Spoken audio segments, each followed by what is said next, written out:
Ready for my close-up, Mr. DeMille. I'll call the meeting to order. First order of business is approval of minutes from the prior meeting. Is there a motion to approve the minutes? I make a motion to approve the minutes as flagged. Okay, second. All right. Any discussion? All those in favor? All opposed? Motion carries. All right. I'm going to turn it over to our friends at Dunham and begin walking through.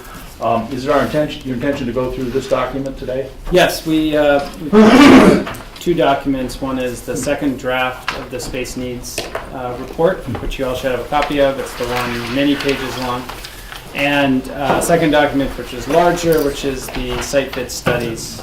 And we'll talk about that second. But I wanted to start with the program because it is the basis for the building size.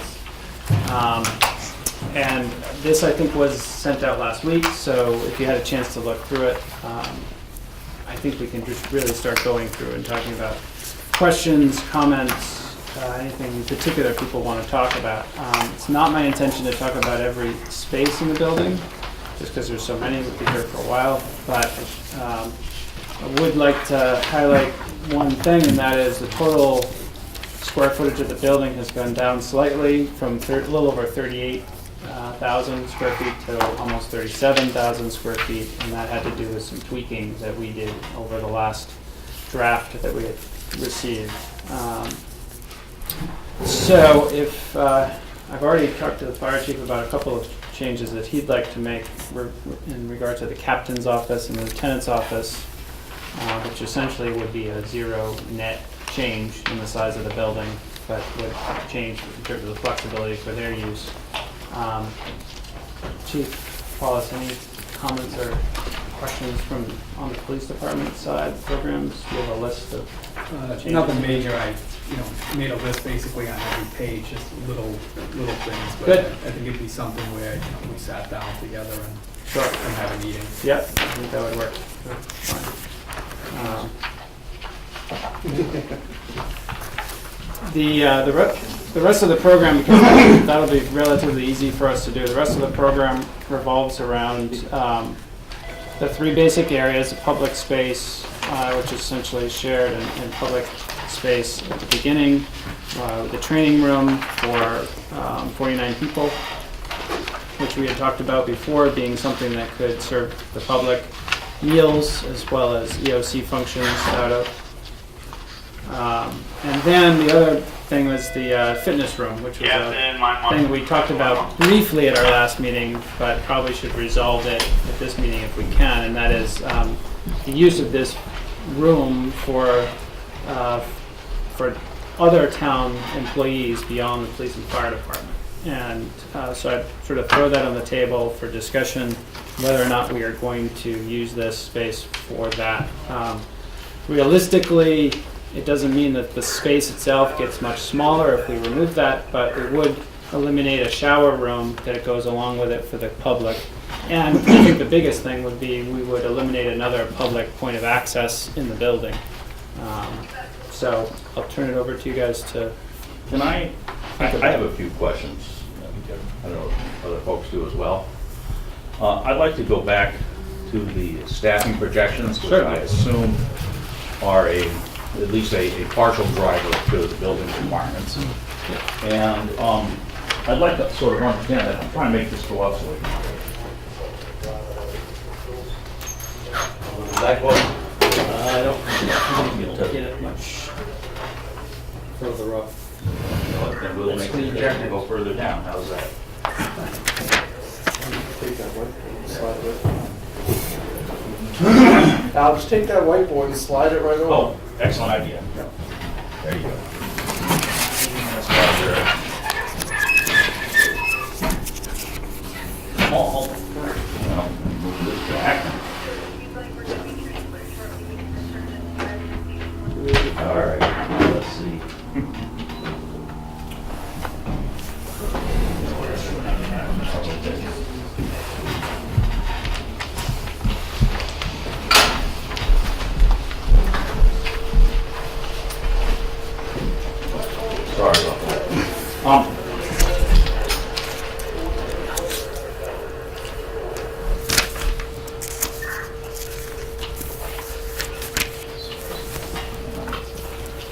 I'll start out.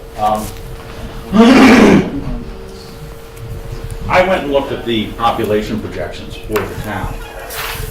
And I went to the UMass site, which maintains the demographic service. And for the period 2015 to 2035, we are looking at about a 15%, 14% increase in population.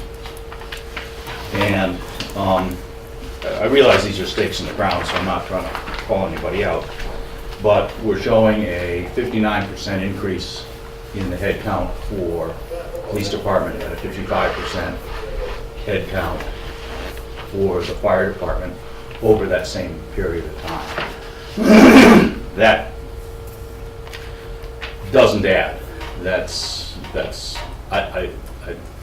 You know, if we assume that both the police and the fire departments were growing at approximately the same size as the body of people that are being served, we would see increases of 3 to 4 of people in each department rather than 15 or so. So I think those numbers need to be more carefully vetted, or maybe there's something I don't understand. I mean, the thing that came across to me was, if we really need to increase our police department by that much, is this a town I want to live in?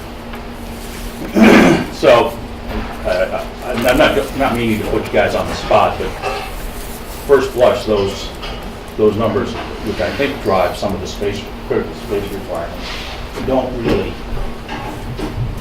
sync up. And this is the forecast for our town population, which goes from about 10,000 to up to about 12,000. It's a little less than 10 right now. And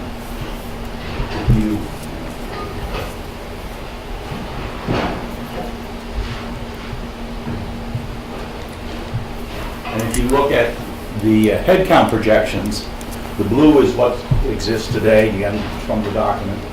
The red is what's projected in the document, and the green is what the head count would be if we simply grew the rate of our natural population. And you know, I've shared this with a few people, and you know, I think we need to be. If there's a compelling reason why these have to grow there that much over that period of time, I think we need to have our elected leaders involved in that discussion, to be perfectly honest. So I could lead that off first. Yeah. Just in looking at it, I would have permanent police staff at about 28. And I was assuming that the town grow would be to about 14,000 people. And if you take an FBI number that's prevalent in law enforcement circles, it's 2 per 1,000. So that's 28. Just in making the projections though, if you look at it, there's some numbers in here. I put animal control, that there'd be 2 people. That's just thinking into the future if it ever became, you know, part of the town instead of subcontracted out. So I included that as 2. Also, if someday the town decided that they would have 2 communications officers per shift, so I projected that out, so that's double the number. Also, there's communications part-timers in there. So in looking at it, I think you need to maybe get your eyes off of the 43 and go to the 28, which is reasonable. And even if you look at towns of similar sizes today, that's about their staffing levels, 25 to 28 officers for towns. I think John and Peter could confer with those numbers. They're not that far off from what towns of that size are already doing, especially looking at some of the other factors involved in this town, including, you know, the traffic and the build out of Route 9. So, good to go. Yeah. I would concur with Chief Paulus. When we look at these, when we looked at it the last time, we looked at not only build out population growth, but call volume as well. And the reality is that we're looking at 10 call firefighters in the future. That number realistically is probably going to be more than 0. You're going to be looking at a full-time staff in the future. And again, looking at the same type of communities as we're at Weston, Westboro, they're predominantly a full-time staff right now. And that's really where those numbers get driven. It's not to say we won't have call numbers, but the trend seems to be going in the other direction. I think the other underpinning of your numbers, Al, is that it presumes that the current staffing is correct, that there's no shortage of staffing. And do your departments have shortage of staffing right now for what you need to maintain your mission? Correct. In fact, I'll be putting forth a proposal to add 2 officers coming up in the next budget. In fact, I just did some projections. We have the same staffing levels currently as we did in 1971. So I've got a whole presentation to put forth on that, but it's pretty straightforward. Our staffing levels are actually lower than the based on the membership of the call department full-time. And I also want to throw something else out here, is that my experience has been that it's not, for both departments, it's not easy to just add, unless you're talking about command staff, it's not easy to just add 1 firefighter or 1 police officer. It's usually a group of people. For you, it's a whole engine company, adding 1 extra guy on, and for you, it might be a whole team, from a sergeant down to the patrol officers and be supervising. You're essentially adding a whole, another squad on there. Also look at some future trends in law enforcement. You see how to build out at least a few more detectives. Crime is looking at more computer related and finance related, so we need extra staffing. Could probably use 2 right now, but just looking at the future to double that size out of, chasing down financial and fraud cases. On the other hand, sorry to interrupt, on the other hand, to play devil's advocate, there is some reality, as you point out, to how much the town can afford looking out into the future. So what we ask is that this is reviewed from both sides, both what is realistic in the terms of the town's future budget and goals, that they're willing to put forward the money to spend on it, and from the departments, the need is stated. So I think this point is where we're hitting that mesh point between the two. We need both sides. I don't want to question your judgment in any way. I will tell you that if you stand on the floor of town meeting and say I need a 55% increase in staff, this will fail. This is projected, I did the projections for 2035. I understand. There'll be some other chief sitting here. Yeah, I think yes, but I vetted these numbers with a few people, and this is a tough one. I think if that's the vision of what this community looks like, I think the first thing that you 2 gentlemen should do is, actually you 3 guys, is, I would go and look to get support from your management, the board of selectmen, and say, gotta get them on board for this, because this is a heavy lift. It's a very heavy lift. Jeff, what's the correlation? I guess that's more interesting number than me, other than I know that because of the staff projection, you're accommodating for more parking area. What is the correlation in terms of building? Well, as you go down the rank, you get less and less space associated with each person. So, for instance, take a call firefighter. There's virtually 0 space allocated in the building. You could put 100 call firefighters, and you really wouldn't have much added space in the building. So that number, I think we can disconnect. What's that? I was basically going to say the same thing. Like if you hire 10 patrolmen, just a couple lockers. Yeah, you'd have a desk in the squad room for them. You'd have 2 at a time. A locker really not for 9 them. people all at once in the building. But Yeah. Is it? Well, it wouldn't impact the building that much. For the fire department. Yeah, for full time. So that's what I was We only saying. have 5 guys on. So if you look at future build out, Because there's things called bunk beds. well, that's the assumption is that you want to have in the future the rooms double. Sorry, I always had a roommate when I was in EMS for 25 years. And for flexibility, the current standard is to have 1 person per room. So if you want in the future to not meet that standard, then you're certainly welcome to do it. It's not prevent you from doing it. I think the idea here is to keep the 1 per room. I think it's fair to say if you were going to make the department, you say 55% bigger, it doesn't mean the police station is going to cost 55% more. no, It's going to be a fraction of that. we just have to kind of plan accordingly. That whole labor thing is something that's out of our hands, and I don't think it's gonna happen for many, many years, if it happens at all. So if we can just plan a little bit for the future, it might affect the cost. of the Yeah, I building. guess, think that's a wise thing to a do. question I would, I The guess. dorm rooms are an issue, we just have to make sure the number of dorm rooms are correct. That would be one that we You're want to talking- confirm What's that? I don't think you had 1,100 square feet, for all the dorm rooms. Yeah. $500,000.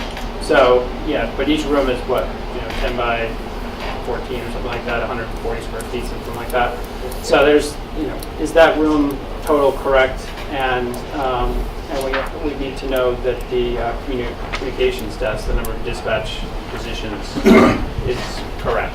Because that's really what's going to drive, I think, in terms of the population of the building, those two things would really drive Yeah. the need for space. Well, I think that there's always a compromise here, but we have to look out and be very proactive in what we're going to do, because we don't want to get to a point where we're in a building like this 20 years from now and we're out of space. And now we're back in the same boat where we have to, this building's not going to last another 20 or 25 years is where we want it to project it to last. So there's kind of give and take on both ends when it comes to that. Because, we're talking a building here that we want to last 50, 60 years. If we build it for what we have now and just a little bit more, is that going to last another, beyond the 30 years that we're kind of projecting out here, or 10, 15, or 20? The other side of that coin is I'm trying to avoid the mistake we made with schools. We built schools for a population that never came to pass. So we have paid a significant price for that. Certainly understand. Well, what's our current housing outlook? I mean, what can the town even expand to? What, So the conventional wisdom is that we are reasonably close to build out. That is, the predominant housing model is single-family homes on acre lots or half-acre lots with septic systems. So that's why these population forecasts, which is this one back here. Here it goes, shows us going to, I think it was 11,900 change, up from just about 10,000 today. So it's pretty modest over 20 years. It's yeah, but I mean, do we even have the farms to sell to divide that up yet? there is still some undeveloped land in town, but Just one thing with that, because of the limited build-out potential for the acre single-family homes, we're seeing more of like the Madison Place style condominium developments with, and yes, they have their private septic, but they're actually having sewage treatment facilities. So they're actually doing a much higher density per acre build-out than what we've traditionally seen in the single-family home style. There's another one starting up very soon on Park Central. So we're getting many, many more residents per acre and housing unit per acre than the traditional build-out. So that's something to keep in mind as well, that the growth is kind of going up on a steeper curve with that type of building. I mean, I think maybe before it would be helpful, I think, if Don could go through the staffing projections and actually indicate which of the projections are actually creating needs for extra space. Yeah. So we've heard career firefighters in dispatch positions are creating space, but call firefighters aren't. So if we can kind of highlight that, then I think it helps to take the 55% and chunk it in to say, maybe the chiefs have a reasonable projection, and even if the call firefighters is 10 people off, it doesn't matter. And that will drive, I think, a lot of the numbers in that. I'm happy to do that. I would suggest that we look at the problem from the other way around, rather than letting the building drive what the future needs of the departments will be for the town. I'd rather get what the right future needs of the departments are for the town and let the building envelope capture that. And I think there's validity to what you're saying, that certain aspects of the building do drive space, but I don't want a decision to reduce the firefighter rooms from 9 to 8 to be a big problem down the road for the fire department, because it was sort of a short-sighted decision to save 140 square feet. But I think equally, it's a tough sell for the chiefs to go to the town meeting with Board of Selectmen and say, we need this many people over the next 20 years. And none of those people that are making that decision today will be there. So I think it's kind of creating that balance.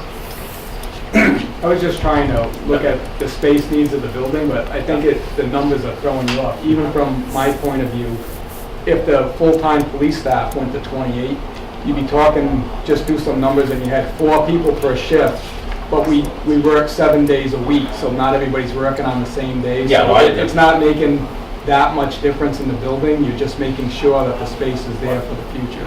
I think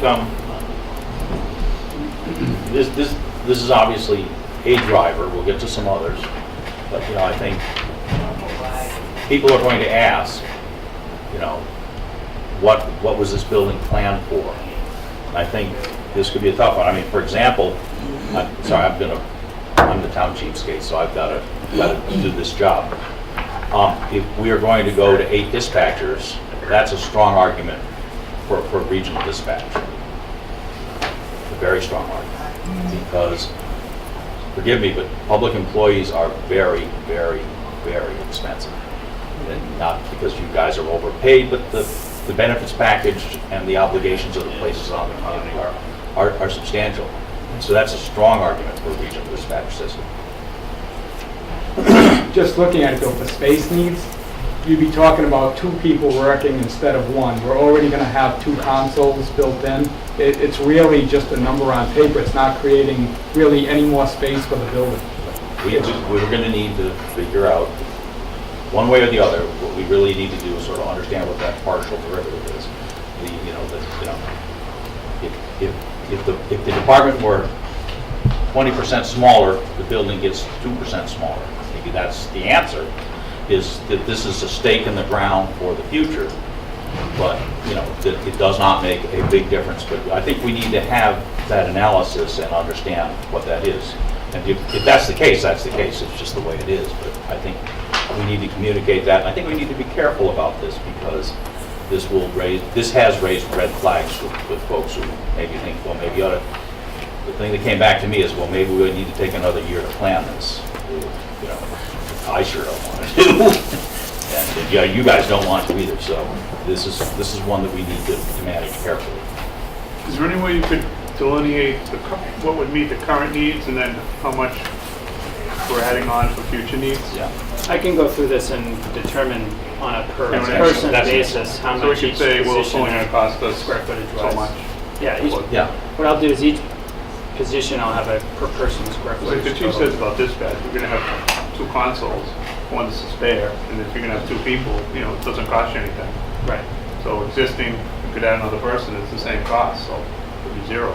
Yeah, that's a zero sum right there. Right. And I included, you know, the animal control. Currently, they're not housed, they don't have office space in our building. I'm just projecting for what it could be in the future. So if we do that for the next meeting, would that allow us to actually make decisions at that meeting about the program? Or is this something that we should get you in the interim so that you can make decisions internally and then get it back to us before the next meeting?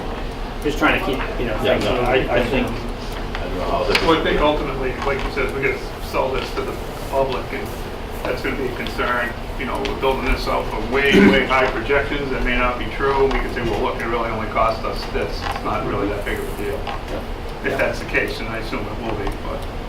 I think the decision is heavily driven by, you know, A, what we need, not what we want, and B, what the community is willing to support.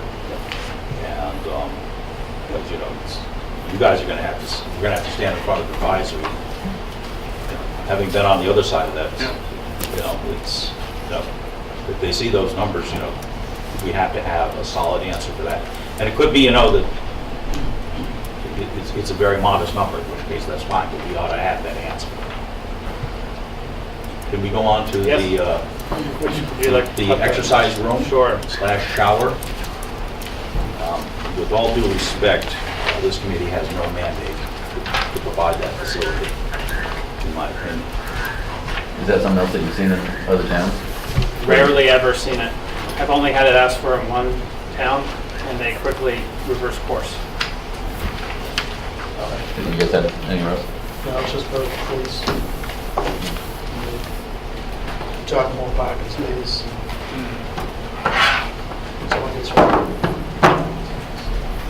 Yeah, I went back and forth with Al on this and everything, and we don't agree on much, but I did agree that we really shouldn't be looking to make a space any bigger than is needed to accommodate public safety. If it works out that you can do more with the space as planned, great, but don't make it bigger and put in more things that we don't need to put in at this point. That's where I'm coming from. It makes an impact mainly, a little bit of impact in space, but mainly in the layout of the facility. That if you operate under the premise that this can be accessed More by access. non-secure town employees, you've got to put it in a position that means they're not traipsing through the police station to get to it. Which is another point of entry into the building. I mean, Yeah, it's right. a weak spot. I do it out.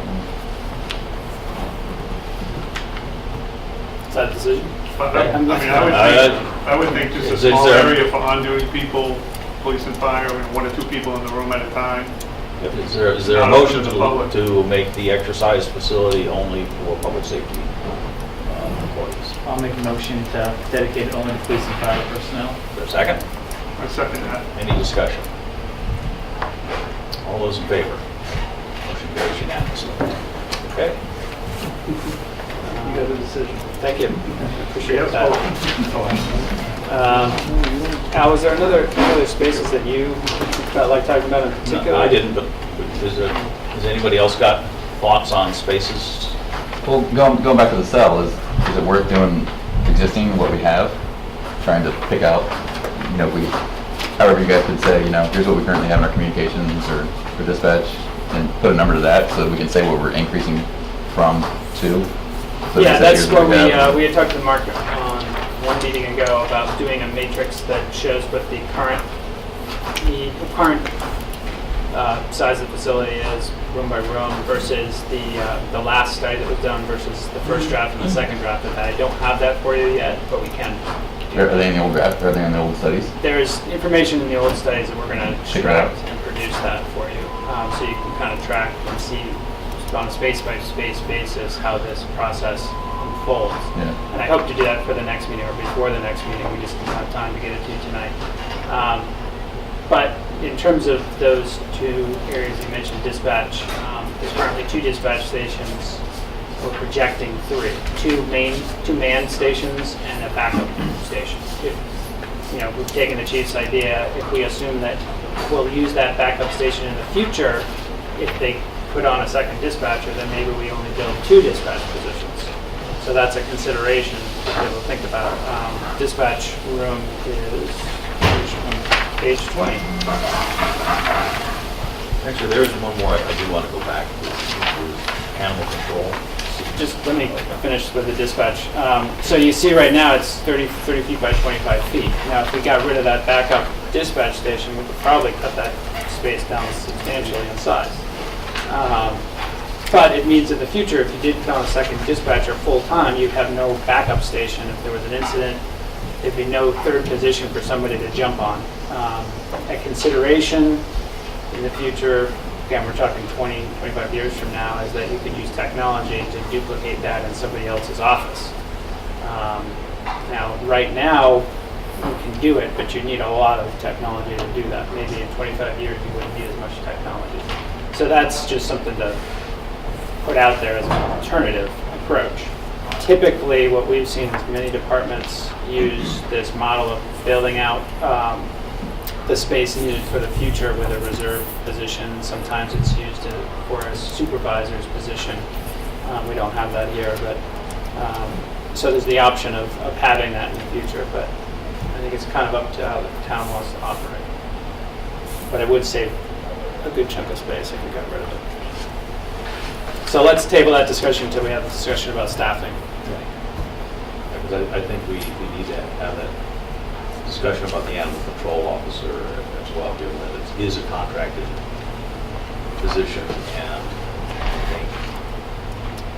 I don't see the town moving away from contracted positions because they're just more cost effective than full-time employees. I think we spent something like $25,000 a year on. Is that the right number? 27. 27. You no way a town employee is gonna cost you $27,000 a year when you add benefits. That I was just projecting. I'm not faulting you at all, you know, you gotta put the numbers down so we can have the conversation, that's important, but I think that's another one we ought to. Well, not every community runs animal control out of the police department either. You know, sometimes it's a space in the DPW facility somewhere that they can take care of what they need to. So, again, I think it's a town decision about how you want to operate in the future. If we leave it in the building, there's got to be a space for it. So if we leave it in the police department's hands, there's got to be a space for it. But if we take it out, put it in somebody else's basket, then we're just creating a space somewhere else. So it's a matter of what the town to decide, I think. But today, we contract that. Yep, and that's, a lot of towns do that. Yeah. So should we eliminate that or wait until we talk about staffing? Let's have this staffing conversation one more time. Chief, does that come under your control? Yeah, well, they're subcontracted out, but. They answer to you? Yes, correct. And maybe what we ought to do is ask Mark to just,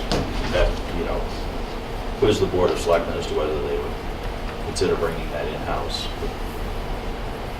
I mean, look, this be the same way that these chiefs aren't going to be here and I'm not going to be here, the next time that you have this discussion, assuming this actually gets to town meeting, actually gets done, and actually gets built.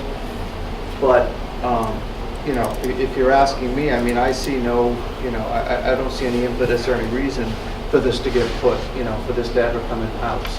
I was, when I was in Ashland, we had our own, you had to have your own facility for the animals and things like that. It's a lot more effort than just simply the personnel costs. So, that's probably something that I don't ever see coming this way. And I would be more willing to build some additional expansion when we're talking about the dispatch, in terms of the room in there, rather than, putting a 12-by-12 room for animal control.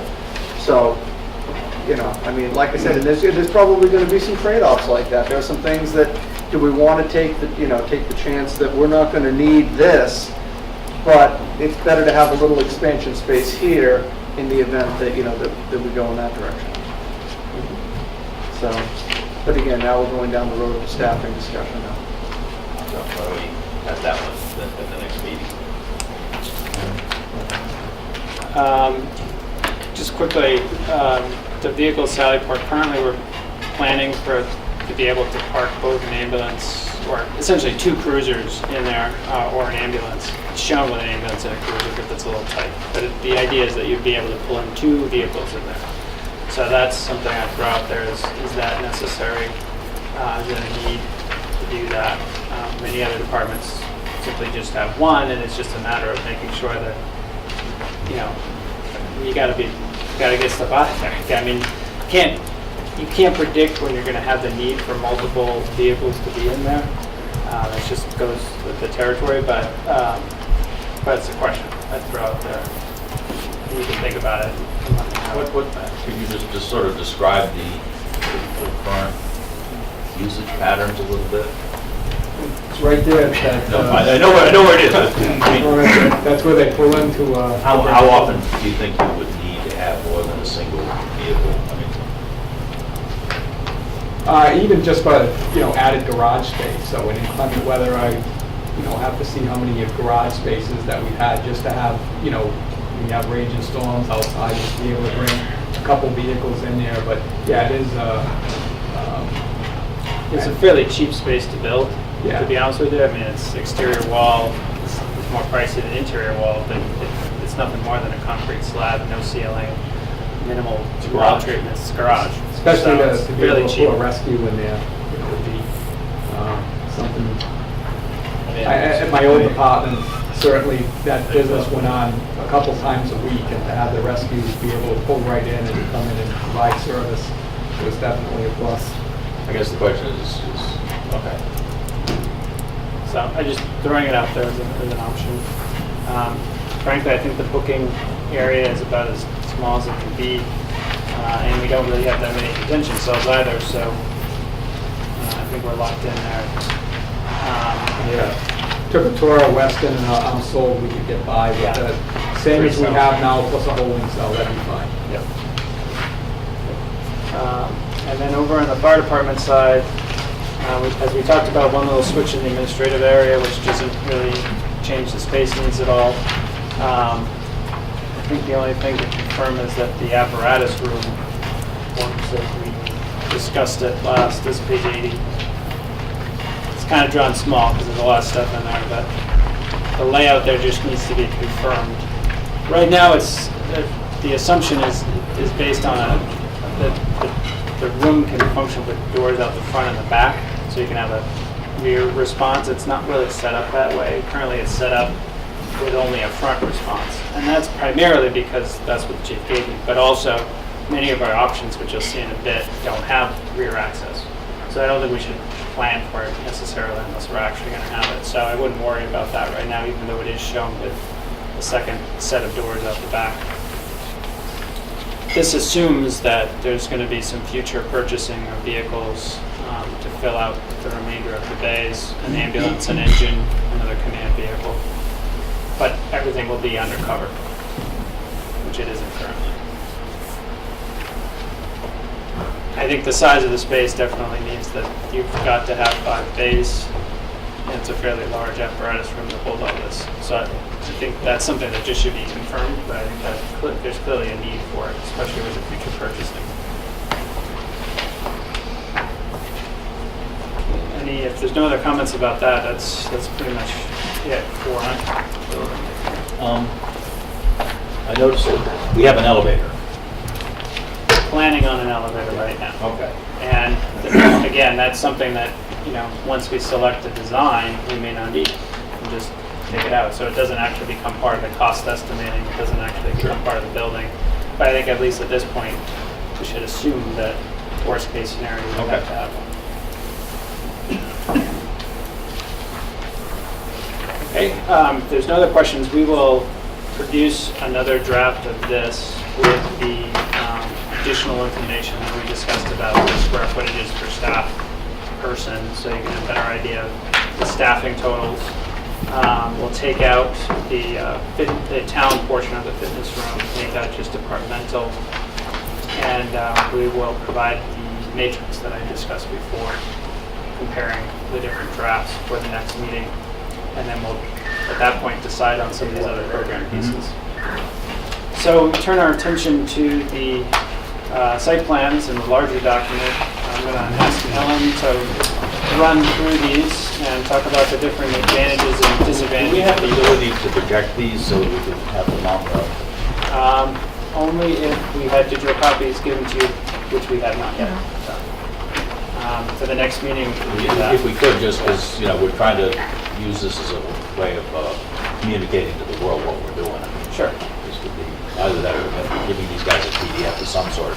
Yep, that's fine. I think the first thing to keep in mind with this is that there might be more advantages and disadvantages than we have written on each sheet, and I think this is part of the first set of sharing exercises we're going to do, because you guys know also advantages and disadvantages to each of these, that because you live here and work here, we can add into these. So these can become more robust than they are right now, but this is the initial piece, so I'll turn it over to Ellen.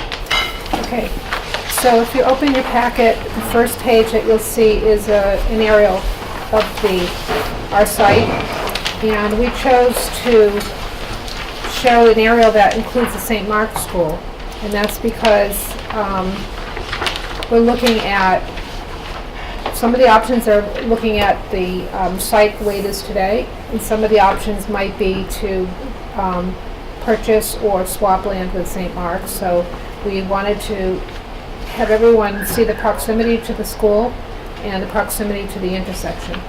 And you'll see on each of the diagrams that follow, we keep showing the intersection. So with that, you can flip back to that if you need it.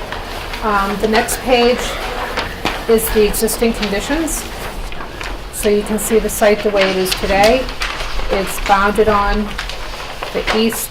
At the bottom of each drawing is a graphic scale, which if you need to figure out square footage that isn't written in, you can make up a little ruler for yourself and figure it out. And also, there's the orientation arrow, so north is up on all these drawings. Anyhow, the site is bounded on the east, the west, and the north by St. Mark's School. Just a reminder that the fire station was built in 1977. It has 4 bays with a gross square footage of 11,000 plus square feet. And the police station was built in 1929 as a school and then renovated in 71 and 87 and has 9,500 gross square feet. There's an underground septic system which is at the front of the property line, right behind the gazebo, and it takes up a fair amount of that grassy area. And then right now there's parking for 56 cars. That number was taken by looking at the survey. I understand when we come out here, sometimes there are trailers and parking spaces, but it's planned for 56 cars. And the other thing is that these little dotted lines show you the grading. That's the topography. They're 2-foot intervals. And so you can see that some parts where the grade lines are close together, that's where you're going to see some steep pitches. So there's a steep pitch as you pass the fire station between the fire and police. You can see it gets steep right there, and then it levels out on the upper parking. And we've heard and seen discussion about slippery weather in the winter on that hill. And then also there's a steep pitch on the east boundary side alongside the fire station, and the west side behind the police station. And I'm bringing that up because, as you see, when we're maximizing the parking, you'll see that we have to factor in what would be involved with leveling it out for cars. So to get on to the first diagram, and it progresses from least invasive to more of a change. So the first one, the assumption is that there will be no additional land needed. That there will be some new construction for the police station and for the shared public facility, and that the existing fire station will be renovated and it'll keep the same square footage that it has now, though it'll have that additional shared space. Yeah, the assumption is that it's a light renovation, so that we're not really drastically changing the layout. So this is kind of the most minimal option that we could think of. I've dotted in expanded septic at the bottom. We haven't really gone through the numbers yet. We know as we add square footage, we're going to have to expand the septic system. So that's just a placeholder. So in this one, we've also widened the public entry road to 25 feet, which was a recommendation from the last report. It makes good sense. And this scheme could easily be built in phases without having a temporary police facility, because you build the police station and then you take down then you repurpose the old one in this one. There would need to be temporary space for the fire station while that part's being renovated. And I'm finishing on the pros. The septic remains in place in this one. The cons to this is that it doesn't meet the space needs report. And that's in terms of the square footage of the building as well as the parking of the cars. This one has parking for 75 cars. Right now we have parking on the site for 56 cars. There'll also be some challenges with the site grading requirements, especially along the west side for the parking, and on the east side you've got a steep area there coming down the side yard behind the shared public facility and the fire station, which would also require significant retaining walls on both property lines once the grading is in place. Ellen, I'm sorry to interrupt. Do you think, I'm not quite sure that you're going to get 25 feet to the property line from the building to give us that. Yeah, you needed variance.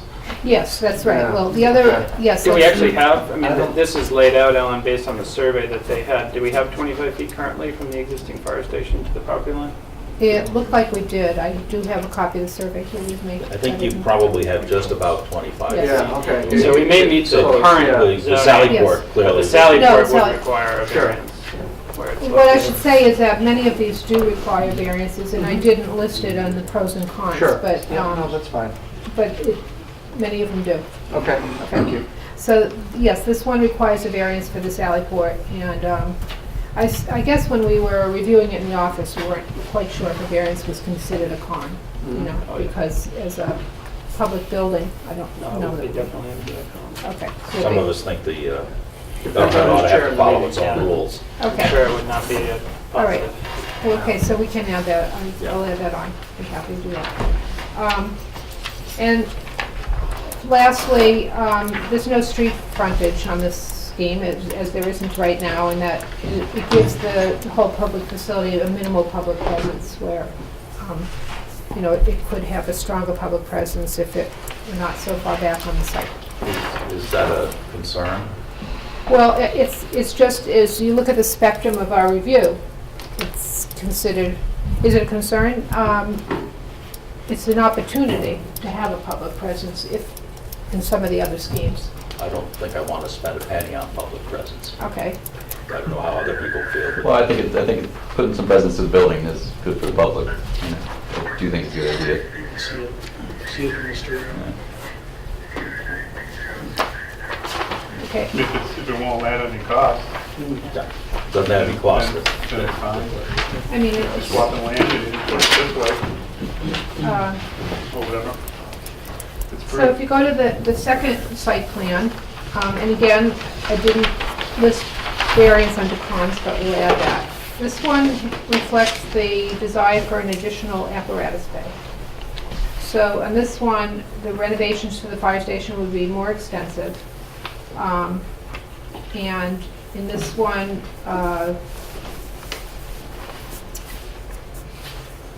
well, I wrote clear public entry. I think it's pretty similar to the other one in terms of the public entry. That both Scheme 1 and Scheme 2 keep the existing police building and repurpose it. In both schemes, you demolish the garage because the space is needed for the parking. And I guess I didn't mention that in the beginning. That's a pro. That would be a problem? Yeah, get rid of the garage. It would Is there a motion to make getting rid of the garages a problem? Yeah, Yep, there's a motion, is there a second? that's the second. All those in favor? Okay, so that's a con? Getting rid of the garages is a good thing. Oh, good thing, it's not, Yeah. okay, good, all right. We haven't touched the Peters Annex, but we can, Okay, no. there's no love lost for the garages. Okay, well, it's an opportunity for better circulation for the cars and for more. Yeah, each one of these show the garage being demoed, so Yeah. that was barely, not even considered. We were told if they were to be torn down yesterday, that would be fine by historical, right? Yeah. When you were there.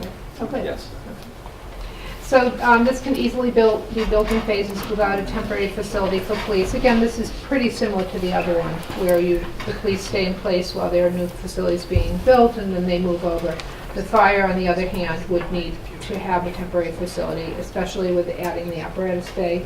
We're talking about a more robust scale of renovations at the fire Could you station. talk just a little bit about, you know, if we keep this building, what's the process going to be for, you know, I'll call it staging, so that, you know, when I have my heart attack, the fire department will still come.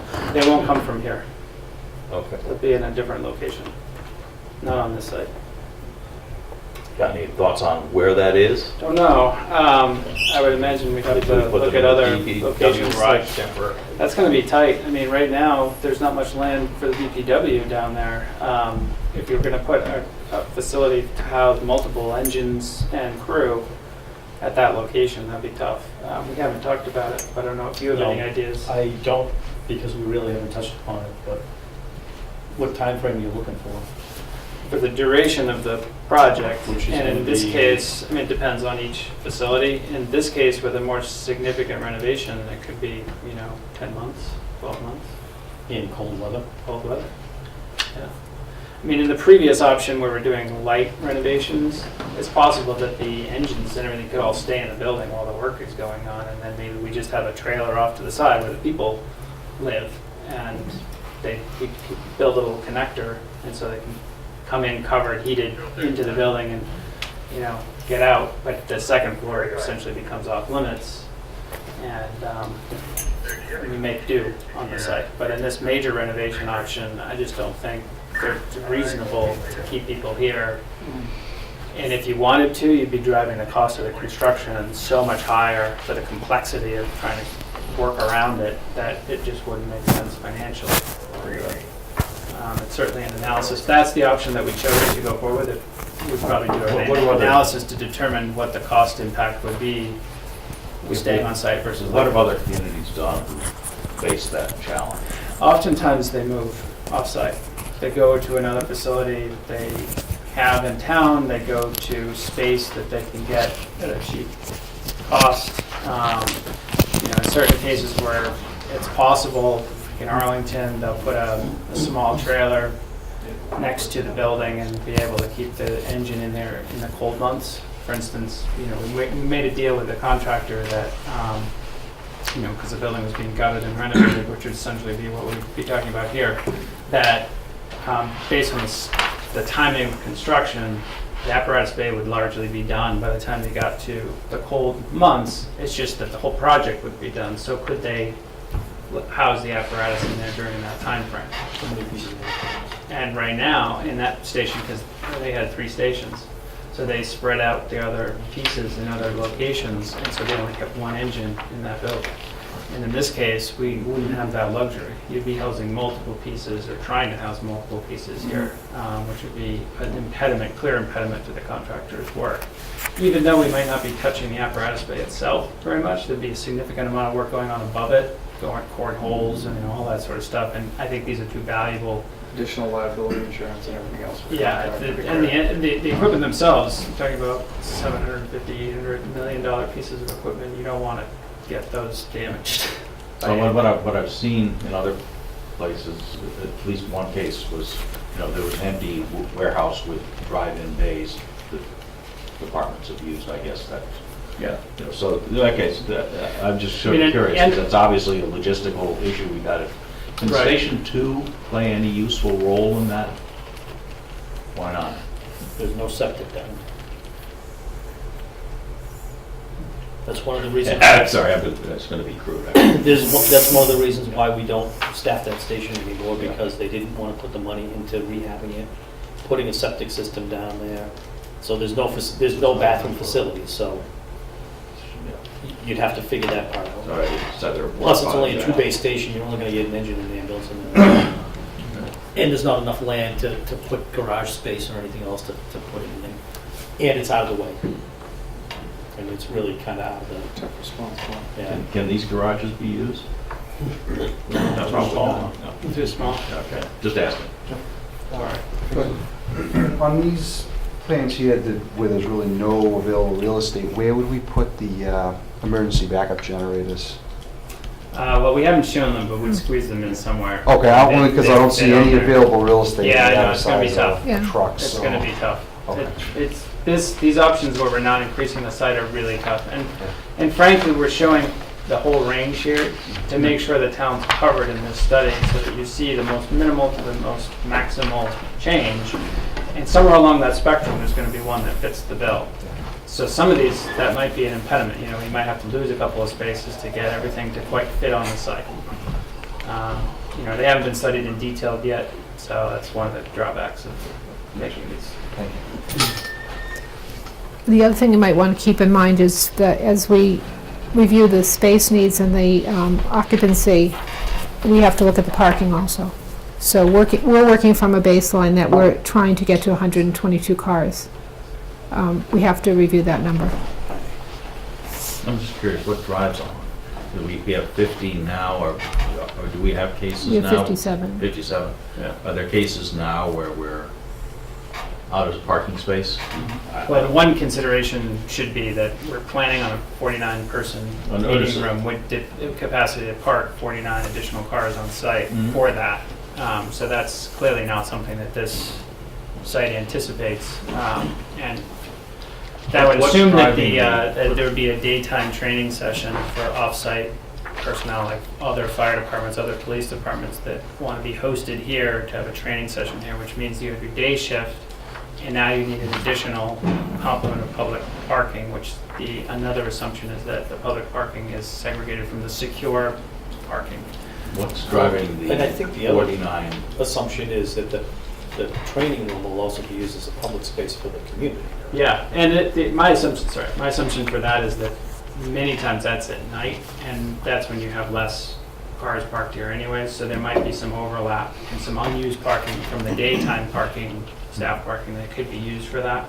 So typically when I think about training rooms, if it's a public use, or the assumption that there's some sort of departmental training that would you to be hosting people for, it's any sort of daytime use of the space that would be considered, because that's when you have the most amount of cars on site, and then you add to that a large meeting. And how do you have the capacity for all those people to make sure that they park on site? When we go through these in a little bit more detail in the next phase, the next round of these, that number of 122 is probably going to change for each one of these, because some of them we won't need as much of the overlap or shift change because of the way the options work on the site. And we also, some of them mingle some of the staff and public parking, and because of that we might not need as many parking spaces. So the parking requirements may change based upon the exact configuration of the site, but it's probably going to be in the same ballpark. What's driving the need for 49 person? The need that we were described to is that it was functioning as an EOC, emergency command center for the town during emergencies. You would feed people out of here, and you would have, large municipal safety events planned from here, and that would be, the size of that room is generally, especially for the food component of it, is going to need to be that big to service that. Could you just put that in scale versus what we're into? How much bigger is it than this room? Let me get the numbers here. It's about 1,000, isn't it? Yeah, it's exactly 1,000 feet. In fact, it's 25 by 40. So 8, 12, 1,000 square feet. so that's 24 from that light to that bend, and 2, 4, and it's slightly less than 30 feet. So almost the tray ceiling, the upper part of the tray ceiling would be the size of that room. So it's smaller than this room Okay. currently. Thank you. Okay. Go to the next option. Yeah.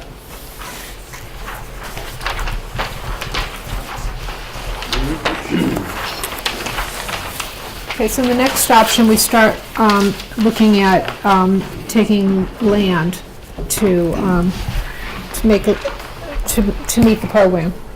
So the pros of this scheme is that the additional apparatus bay can be added. There would be no phasing, but there would need to be temporary police and fire during construction off-site. So the reason why I put no phasing as a pro is because you have a shorter construction duration, so you save money in that. On-site parking needs are met, assuming the 122. This one actually has 128 cars, so to address somebody's issue earlier about exterior equipment, and of course this is a lot more green here too, there would be space for trailers and other things. The septic would remain in place in this. We would expand it as we find is necessary for the size building. Oh, I'm sorry, this one doesn't meet the space needs. This one, the fire station, I'm sorry, this one doesn't. This one still has a renovated fire station, so it does not meet the space needs. It takes out... What do you mean by that? If we renovate this fire station, do we not meet the requirement? Because I'm working from the space needs study. We have a larger projected fire station in the space needs study than what is being housed here right now. I think that it's possible we could make it meet, Ellen, I think we could make this one meet the space needs, because we're talking about new construction Okay. anyways. No, this one's a reno. I know, but we're building new next to it. So Right. we could probably add on fire department, extra fire department stuff if we needed it. We just might, Yeah, it just we hasn't, just might need more property, that's all. This one does take out the existing police station. And this one, I've taken it out in order to get different access to the new building, in order to get more parking.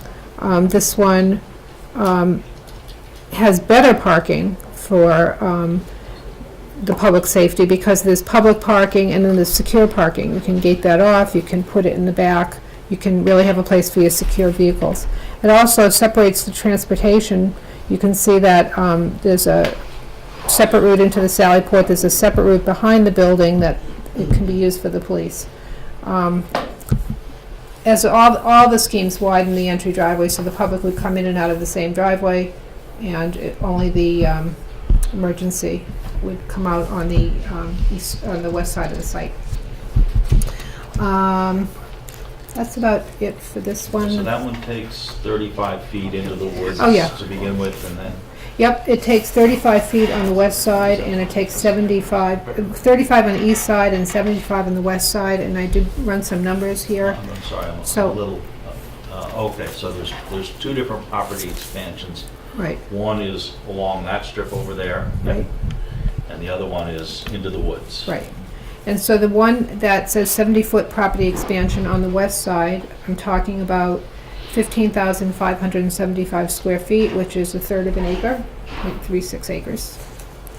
And the one on the east side, talking about 27,475 square feet, which is 0.63 acres. Yeah, that's right. Okay. Yeah, about an acre. Okay, going on to the next one. I mean, the obvious disadvantage of this is that it requires demolition of Peter's Annex. It does. Yes, this one now is the first one that we've shown. That's the fine. existing We have building. we're evaluating them all, but that's. But And- still not meet the space needs either. Well, I think we clarified that. We will be able to make this one meet the space needs. The only change that we might need to make is that we might need a little bit more land because the building might grow a little bit, which would eliminate some of the parking as shown, which means we need to compensate for that by grabbing a little bit more land for that parking. The other thing is I that, think we need to show demolition of the Peters Annex as a con. as a con, I would say, yeah, I agree with that. Yeah, We just have to acknowledge that, okay, that will that make, this plan reflects that in a con. that will Okay. make funding this a much larger challenge. okay. The other thing you might notice is up in the corner, this underground infiltration chamber. As we're starting to add more impervious pavement here now, we're gonna have to, let the water drain somehow. So in this one, there are two ways you can do it, either with the underground infiltration chamber or with retention basins. The retention basins take up more land, so in these schemes, we've dotted in a placeholder for the infiltration chamber. It would need to be studied in more detail if we were to go that route. We'd need to size it and price it and find out what's the most economical. The information that we have on the current site, there was borings done, but they were only structural. They didn't look at the type of soils that are down there, so we don't know what the perk is. We don't know whether they're clay and they drain it, at an incredibly slow rate or sand or something like that. So we're assuming that, it's average amount of drainage in the underground, but depending on this actual nature of the soils, you might need even more, to the point if it was clay down there, you need a significant amount of underground facilities to be able to do that, which increase costs exponentially. So that's part of the next round of things, and I'm not sure that right now anybody has that information or can get that information to us, because we certainly didn't anticipate having to do borings or anything like that, but you could do it with town equipment and just take a backhoe to the site and classify the soils, if somebody could do that in town. It's a relatively easy thing to do, you just need a space to dig. Right now, a lot of this. Something that we could ask the site is DPW to do? full of asphalt. Dig a Probably hole, could. do a perk test? I mean, I think we want to stay away from the areas where they already did borings and found construction debris. Yeah. Yeah. So Yeah, that wouldn't do us much That's good. not going to help us, so if This we one is can, nominally sort of back in the. yeah, I mean, if we can identify a Yeah, we can spot, give you some spots to dig. That would be. that would be, I don't want to just let them kind of go. Yeah. random. Yeah, I mean, if they had the information from when they did the septic system, still, if somebody had that written down somewhere, that would include that information, the perk. That's Pretty Title 5, Bill. What's that? I think that's pretty Title 5. Yeah, I wasn't sure if anybody had written down the perk at the time, any records of the project, but It's worth it. Soil it might be evaluator easier, in fact, to for just it. have them go dig a hole, but if we didn't want to avoid the holes, that's an option. I wonder if Karen's a soil evaluator, that she could do a people observation to determine the types of classes of soil and all that. There's quite a bit to it when they look at it for drainage purposes. One, not only the drainage rate, but the type of soil that's there. The Board of Health agent should be a soil evaluator that typically witnesses perk tests. Yeah, so- Karen isn't, but I know the engineer that we're contracting with is, Perfect. so. Okay. So now we're on to scheme 4, sorry. So this one is taking additional land at only the west property line, and it's all new construction. To get what Al said, under Con's all right that we are taking down St. Peter's Annex. Peter's Annex, we're demoing it. Okay. This one meets the space needs. It's easily built in phases without a temporary facility for the police, because they can stay in the existing station until that part is built and then move over. The fire, on the other hand, would need to have a temporary place to go. The septic remains in place. We would expand it.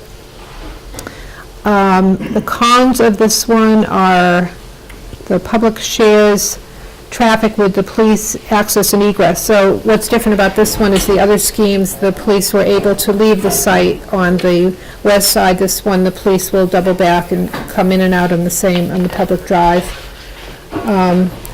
There'll be challenges on this one with the site grading requirements. There's, again, a retaining wall. The long retaining wall that you see along the east side, and then one at the apron of the new fire station building on the west side. Again, no street frontage, and demo of the We're annex. getting closer. Yes, we are getting closer. This one is taking 16,590 square feet of property expansion, which is about 0.38 acres. So to round up, it's 0.4 acres. But I think you're losing an awful lot in terms of your egress. You're getting into Yes. the issue that You're constrained. you're talking about down at the transfer station site, where you've got multiple entities coming out and going in from one pinch point. And here, There was a tree down, there was an issue with that one means of egress, in an emergency, that would be a problem. About Could you take- continuing the 35 feet. That's, I was gonna suggest that. Yeah. What we showed in We option could do that. 3, to maintain our setback there and avoid a variance, we could easily bring a driveway down, well, I say easily, we would just carve it out of the hillside. at this point, it's But easy. you could do it, yeah, it's just lines on the page. But you'd have the same implications you'd have in the last one, which would be a long retaining wall, but it could get you around the side of the fire station and back to the egress point. I think that's a good add.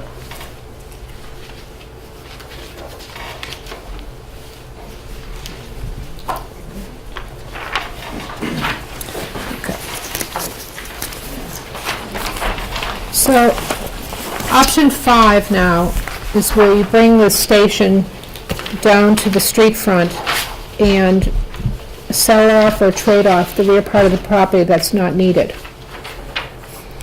So the pros of this are it meets the space requirements. It gives the fire station the optimal station because it has aprons on both sides of the apparatus bay. It gives separate vehicular entry for the emergency vehicles over on the west side of the property, and for the public on the east side. There are 2 drives on the east side because you have the existing drive, so you could make a dedicated one for the police if you wanted. It was easy to separate the secure parking from the public parking. This one really, presents an opportunity to give a civic building along the street front right at the intersection. So, you know, it would really give the station a presence to the downtown center. This one, the septic stays in place. The cons are that, of course, the additional property required, and the site, there'll still be some site grading issues over at the back part of the lot, up with the old site. Also, I guess I could add, this one doesn't have variances, but we are demoing Peter's Annex. Well, we may be demoing it, or we may just be giving it. Oh, yeah. Giving it away to somebody Giving it else. away to somebody. Giving Well- away, Caretaker. If we give it, well, no. giving away the Peters Annex is a perfectly reasonable thing to do, in my opinion. Is there any disagreement? I think it works best in this scheme where it's out of the way of the. Yeah. Yeah, I think the politics of this scheme are terrible. Well, actually, the next one works better for Peter's Annex, I have to say, because this one doesn't give them, I can imagine there'd be 40 or 50 people at town meeting with pitchforks and burning papers. Just to sensitize you, this is St. Mark's. Yes, we talked about it at our last meeting. Yes. Oh, okay. Yeah, we talked about it. We brought it up as an option. We had an initial design, suggestion for it, and we were informed of that issue. We did go out and look at it. We think that it's reasonable to conclude that there's some amount of space that is okay, and some line on the ground somewhere where a foot over that is not okay. Yes. And where that line exists is probably different for a lot of people. And I'm not necessarily sure at this stage we can say that with any certainty, but we did want to explore, and that was the direction. As an idea, it's fine. At least figure out what would it look like. I What would would it vote mean for for the it. departments? Would it really mean the buildings and the project become far more doable and actually less costly to do a procedure like this that may have political implications, admittedly? Or is there still just as many complications and it's not even a viable option? So that's the exercise.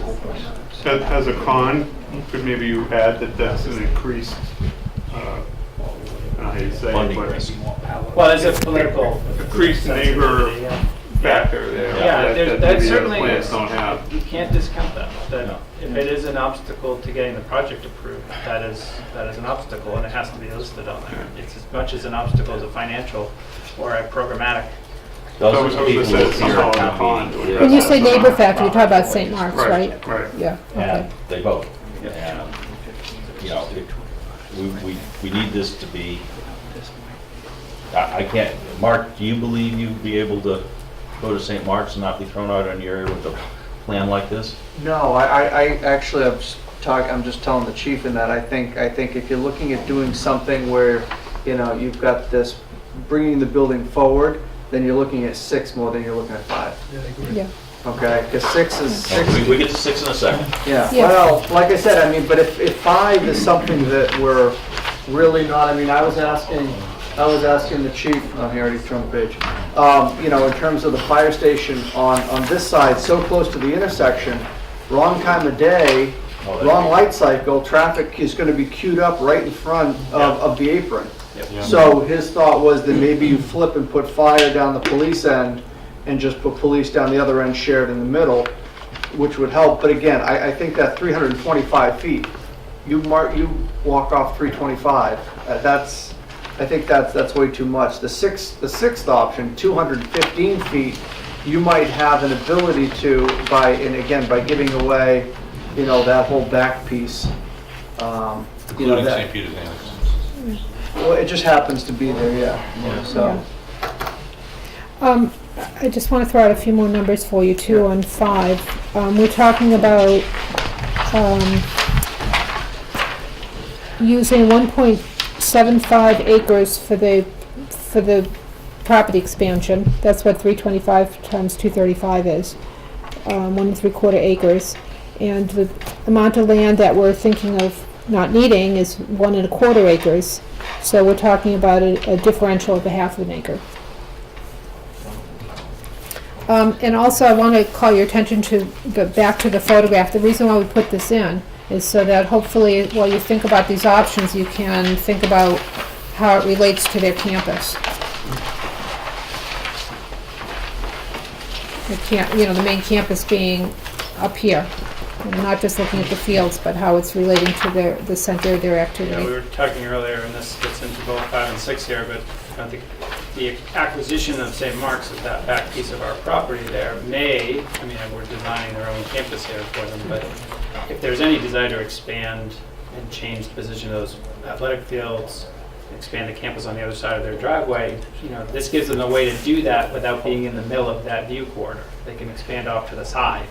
And potentially, that's a benefit. I don't know, not them, they'll have to speak to that, but this may be better than other considerations, which means expanding that back portion of the facility, which we were doing in the prior versions, and making it more of an impediment to them ever going in this direction. Okay, yep.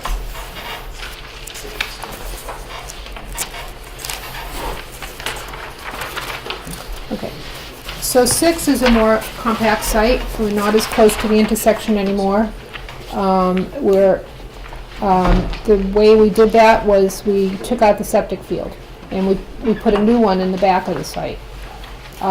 So this one, it meets the space needs, it still has the pass-through apparatus bay for the fire. It would be built all in one shot, so I don't know why I wrote no temporary facilities required. This one, 6, does not need temporary, because you can maintain, Still operate, stay where you you can are. operate For from the those fire. buildings. Oh, that's right. The fire moves and then the police, yeah. And then the police and then, Yeah, the phasing tends to go with the septic system, so similar to what we did up in Weston, where we built the septic system first and connected it to the old building, or in this case, the old building, but in that case, the temporary facilities. For example, be possible to use a septic easement, so that Yeah. you preserve the meadow? Yes, absolutely, and, that is a possible, that's a possibility. As long as they go for that, that would be. Well, that would be better probably than putting a big building there. Just an idea. Yeah, we're showing it in the back corner, so whether it's an easement or on their land, Like that. it's probably still be in a similar location, or to the left of the fire station. Left of the fire station. and in this one, because of the way the parking is laid out, you can see that it doesn't touch Peter's Annex at all. So, it really would be, if someone had an access drive, if St. Mark's wanted, it'd be perfect for them, because it'd be easy for them to access the building and, Stays in the middle. Roughly, what's the cost savings by not having to have temporary facilities? Building a temporary and operating on a temporary facility, what's the savings? It's pretty tough to say right now, because depending on how big a temporary facility you're going to build, and whether you're putting both departments in it, or 2 separate facilities, one for each. If you've got a house, like, I guess the first biggest question is, how many vehicles do we need to house indoors over the winter, which is really comes down to the fire department. And if it's all of these vehicles, or at least all that are currently indoors, that's a pretty big garage that we've got to build. Oftentimes we can do is build a Quonset hut, temporary fabric type structure, usually big enough to house 1 or maybe 2 vehicles in it. So you might end up with 2 of those side by side, and then trailers, modular trailers that are connected to them for the firefighters' living quarters, which admittedly are Spartan, but it's for a year. What's the cost on those rentals? I was looking over at the Weston and their temporary quarters. I was very impressed with it, but it also comes with a significant I think you're talking a few $1 million, $1 million. It was over $400,000. Yeah, for the construction, the delivery, construction, rental, and then Utilities. Is that gonna be per building as well for the fire? that would essentially, that was just for the police station in Weston, so you'd be talking about double that, or Or a couple $1 million. approximately, but at least $1 million, that's my guess, on the construction side. But you gotta figure that money spent that you don't get. You don't get You back. never Right. recover. No. That's sunk. Nothing to show for it. Could I suggest that we task Mark with seeing if there are in fact buildings in town that we could rent for, realizing that, this is some period of time out, you might call the capital group and just ask, Right. or somebody who knows the real estate market ask, if they're, because what we're looking for is someplace like, I guess it's Ken's now, that, the old NYMEX facility. It's a giant warehouse, it's got drive-in bays. That's the sort of thing you'd be looking for. We ought to ask if those facilities exist in town, if they're empty. That's just as an idea. Find out what an inventory of potential spots is. Okay.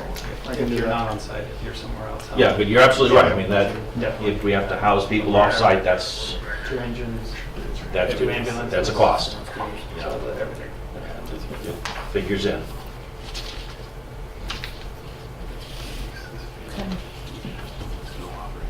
By that, did we just buy electric heaters for the fire trucks, for the water? Just before we turn the page, I'll give you the numbers on this one. So we're talking about 1.65 acres of land for this scheme and not needing 0.28 acres. So we're talking about a differential, we're talking about a differential of a quarter of an acre, a little over a quarter of an acre. That's on option 6 as well? No, that is option 6. So Option 5 was a differential of a half an acre, and option 6 is a differential of a little more than a quarter of So if we acre. need 1.65, we're giving up 1.25. 1. Oh, how much, the back is worth, 1.4. Yeah, 1.25. okay, the back, Yeah, it's actually slightly I, more, yeah, it's about 1.4. it's 59,850, and I have to plug it into my calculator to tell you how many acres. If you said It's it's gonna be- 0.28 difference, then, Yeah. yeah, okay, fine. Yeah. So the last one is, we took a quick look at Cordoba Road, still studying that. So this one, we're thinking from looking at the site and looking at the topo, that it would be best to put it up on top of the hill where the existing transfer station would be, and to have the the fire department egress at the low part of it. So you really have to build into that hill, which is a very significant construction. And then you would enter the police and shared public facility higher up. The parking is on a somewhat level area, so there's not as much grading required there. So the issues involved with this one is, of course, the pro is that there's no land purchase required to fit on the site, and no temporary facilities or phasing that required, so it could be put up. I want to say it could be put up quickly, but I rolled my eyes thinking about the site work. There's significant site work here. The cons are there's a shared access road, so you can see the beginnings of it over to the right. They share the road with people going in and out to the commercial properties. They'll also be sharing the road with people coming to the transfer station and back. You can see the two-way arrows there. Where's the transfer station? Well, it would have to be relocated back. That's a con. I think the fact that the pro of no land purchase required is offset by the fact Where's the that swap shop? you've got It'd be a, back in the Transfer site station more. is- that's in the wetlands, it's on a raft. Yeah. Transfer Yeah. station has to be a whole new The facility. transfer station's really gotta be taken care of before you do anything else. Right here. Yeah, so the phasing So- is to transfer station has to get moved. A lot easier. Exactly. And that, I think, realistically needs to be budgeted with the cost of this facility. If you did If something on we're, that. if we're showing that as an option, realistically for the town, you've got to know. Well, I Got to guess with that with that first. I think the real challenge here is on this site. Do you believe you can build a combined facility and not move the transfer station? No, Okay. no. So I got more questions.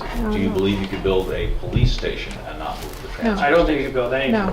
on that site without moving? without Yeah. moving, something at DPW has to be moved. And the Okay. transfer station is the most likely candidate, but still, that hillside is That's not difficult and an easy expensive thing to to build move. on. But like I said, I mean, that transfer station is set up right now so haphazardly, where you've got multiple functions on different levels, that you know, one person, even two people, can't operate that and see what's going on all the time. And like I said, I've directed the DPW director to take a look at, play God and put that site together more efficiently. And because at some point we're going to have to do some replacement, with the hopper. We're going to have to do some things like that. If we're going to do big things like that, let's take a look at maybe putting things where they better fit and they better work. But that is going to have to be a cost that will be borne. But I think that something that we've talked about in this committee before you got here was, that rather than can we fit buildings, can we deal with the limited access? And that's the biggest thing that we really just need to answer, rather than spending a lot of time, in my opinion, at least looking at where can we put buildings, how can we fit this all. Absolutely, I was going to bring that up. That's the first thing that is a concern for me, is that number one, you've got the access road right off Portugal, it's a pinch point, and then you've got another turn onto the site, and then you've got another turn just to get to the fire engines in the truck, in the bays. Right. So you're coming out of here, of this fire station with the lights going. Already you're looking to the left to make sure there's not a front end loader coming at you from one side, and then you've got to make two turns in quick succession to get out to Portable Road, and then you're at a light. Yep. It's so compromised to get out of the site that you're going to waste time, in my opinion, and waste some response. And at a bad time of day or particular day when there's a lot of traffic coming in, either for transfer station or for Eversource or for any other of the number of companies that are using this. Or just on a Saturday afternoon. Yeah, I mean, it could be a problem. Saturday afternoon is when the traffic really Yeah, picks I up. can imagine. At 3 o'clock on the transfer station. Right before it closes. I'm gonna make, yeah, sorry. I think maybe another con, maybe the fire chief can point this out, but anytime you relocate the fire station, I think you're gonna upset, the neighbors obviously that you move it far away from. Response time. It's gonna be winners and there's gonna be losers. I think we might want to minimize that, as we want to get support for the project, not alienate, maybe half the town. Yeah, my neighborhood won't vote for it. I mean, is it fair to say that you think some of the residents would not be happy if you move? Overall. It's a shifting. So overall, it's not worse for the town wide, but it's just shifting the response to a Exactly. different section of town. Yeah, there'll be winners and losers. Yeah. I'd be a little bit of a winner, so I'm okay with it. I'd be a big I'd be loser. curious, on the winners losers, someone addressed earlier that there were more condos. What part of town are they coming in, where the density is Route 9 increasing? towards the Westboro, right near Yeah. 495. So they closer to downtown, or are they closer to a site like this? Probably Closer to the site. They get better access, I would that say, doesn't from go. this site. better than they access do to the from site, here. but it's like you said, once you put the turns and coming in and out of there. Yeah, each time you make a turn. If they're not getting it, we're not going to be voting on it, people in the future, we want to get this. No, they're not. I was just thinking of, Well, ideally, you also want to help them if their houses are on top. Well, just to kind of answer that question, the really, and Al, you live in a part of town where it doesn't really matter where we are, it's a long response time anyway. But just shifting from where we are, we're picking up more of a coverage area down where at the DPW site than we would be losing. You're Based on, probably covering slightly more people. based on our run numbers. And you're making some areas like where I live significantly worse off. I mean, But, I look at it- my house is gonna be a cinders by the time you get there. anyway. Don't say that, I mean, we're pretty good at what we do, so. We have said that, but. I mean, I'm looking at votes at town meetings. Right now, you don't want to lose people. Yeah. So you're not going to get people that are going to vote, if they're already voting for it, they're going to vote for it. But you don't want to lose people because we're moving the fire station. Look, Yeah, I mean, in the end of the day here, I think I'm partial to looking at it more from the public safety aspect. I understand the political ramifications of the decision, but I don't think I could stand up at town meeting and say we made the choice just to make sure the project got through. I want to make the choice based on hard data, and I think that's important. These turns coming out of here are problematic. There's traffic here. It's a problematic site for those reasons. It's also an expensive site to build on. Not that this site isn't, if we're talking about significant grading, but everywhere we look on this site, there's this giant hillside that we're carving into. And then you get snow operations. Right. At least you'll have your driveway plowed.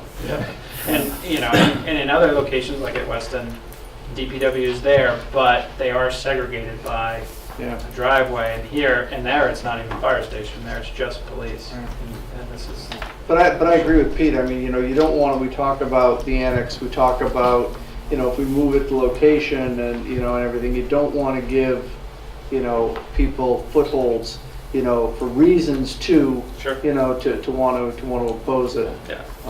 There'll be enough of those. Yeah, if the town was projecting such a massive growth in this part of town, I would say the conversation would probably not be, do we relocate the fire station there? It's more, do we put the fire station in the best location, and does that mean two stations? Right. If there is such a massive amount of growth, but I don't think that's what we're really talking about in this area. It's growth, but it's not on that amount of scale. You don't need a substation just to handle that growth, and it may not be appropriate to put the main station in there. Let me offer a potential decision.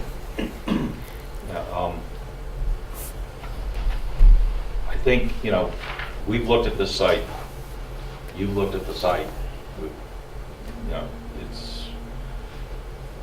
I take, this is probably as good as you're gonna get for something like that even minimally meets the requirements. And it requires a major renovation of how we do business in the DPW as well. At least on the trash side, which means, another year of delay to come up with a plan, and and we still have the significant access issues we've known have always been there. I would entertain a motion for the purposes of discussion to take this site off the list of available. Yeah. You want to make the motion? Well, we don't need to discuss it, we already did discuss it. I make the motion that we eliminate this option 7 from for any further discussion or consideration. Can I offer a slight tweak on that motion? I know I'm not going to look here, but Well, now we're in the discussion phase. do you mean the option 7, or do you mean the entire Corderville Road site as a? I think we mean the site. We've been struggling with this site for a long time. Because option 7 could be anything, but the Corderville Road site, we're not looking at As that. presented by you, option 7. Yeah. Well, how public is that idea of going down? It's been discussed for a long time. We, in our briefing of the Board of Selectmen, we said that this site was one that we were still looking at, of the sites that we did consider. We said that it had access issues and it was challenging. And, we scratched our heads and couldn't figure out how to make something work, but we thought people who were smarter than we were could make it work. People who are smarter than we are. It's a reasonable plan, but it requires us to completely reconfigure the transfer station and the recycling area, and it requires moving the swap shop. So the swap shop is a political hot button in town, in case you don't know. Don't threaten the swap shop. And at some point you have to say this site doesn't work. Though it's certainly not an ideal location, it is kind of the plan B right now. Without another plan B, until you secure some opportunity to work out a deal with St. Mark's, would it be premature not to have something to fall back on at this point? And there's no other option on the table right now, and if something doesn't work out with St. Mark's, now you're back to options 1 and 2, which were both non-feasible. No, I think there's several other options, even if you have to remain on the same site. I mean, the one piece that I think the consultants have left in at this point is an elevator, because that may be something that if we can't get more land, if we're committed to this site, Al may resign, but we may have to build up, to take a look at that as an option, if we're not able to get. Now, I feel fairly confident, based on initial discussions, that we'll be able to get, some ability to work with us from St. Mark's. Is it option 5? Probably not. Option 6, maybe. 3 and 4, I think. Forget if it's 3 or 4. Let's closer to your Crayola drawings. That you started out with, which kind of left you narrow up front, but kind of worked it back a Yeah. little bit as you went back, so. Well, let me ask you guys sort of the following question. Obviously, whatever we build has to meet whatever the staffing vision is once we finish arm wrestling over that. And it sounds to me like maybe we can do that, maybe we have to face we can't get more land, maybe we can do it, but you definitely can't do it with the Peters Annex in here. So if we stay on the existing site, the Peters, and we do new/renovation, there's probably no reasonable way that we get to the sort of 100 parking spaces I with think that building. reasonable is the key there, yeah, I think that's true. There might be a misconception here about that some people might have that this is a one-story building. This is a footprint. Yeah, And this is assuming on some parts of these buildings that there's a second story. yeah. So this is assuming there's an elevator. You can park into an elevator, it's just. But I think your point about it being a reasonable configuration is the key here. We're looking at reasonable being the bar. I totally agree with that statement, absolutely. We said that Because we before. could make it work if we went to a 3-story building and, made a real city station out of this and all the parking is put on the side and fit the extra building on there. But that's not a reasonable option for this department. What's the turn of the motion? Okay, so, I'm sorry, yes. Thank you. I made you do that. All right. My motion. Yeah, I guess, yeah, I'm sorry. The motion on the table is to, well, the question was, is there, I guess the question we're discussing is there a viable plan B? And it sounds to me like, the viable plan B involves the existing facility less that building. Does that make sense? Is there any further discussion on the motion? Okay, we prepared to vote? Okay, so the motion is that at this point, we're going to stop further consideration of the Porterville site based on the analysis that we've been looking at for a year now. Any other discussion? All those in favor of the motion? Motion passes unanimously. See, we're making decisions. Yeah, that's great. That's the. I have another concern too. There needs to be some sort of, I think, conversation with St. Mark's, and I don't know how that happens, or who does that conversation, and It's gonna be, maybe. that's gonna be the Board of Selectmen. So I think what, the board had, met, in executive session to discuss this, because it is obviously the acquisition of, or the disposition of real property, and how this may go. So I believe that it'll be the board to determine who they want to go over and have that discussion with St. Mark's. I would like for that to take place sometime between now and Thanksgiving. I think we wanted to make sure that we had something a little bit more tangible to be able to look at.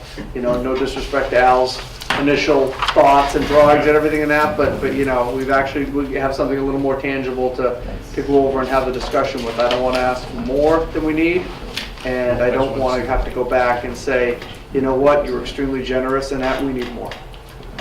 Which then may throw a potential design out the window, and we wasted some money on that. So I would say that sometime in the next 3 weeks or less, we will be having that discussion, so before Thanksgiving. Because that may steer the project, especially if we're talking about I think what leaving might that make, building and giving it to them or swapping it out. I think what might make sense is to take this package Yep. and say. Going to say, I would volunteer to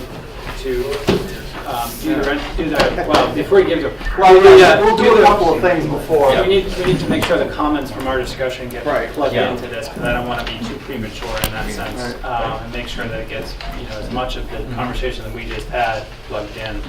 But we can give that to you, probably within a week. For all we know, we completely misread. I negotiate for them, and you don't get what you don't ask for.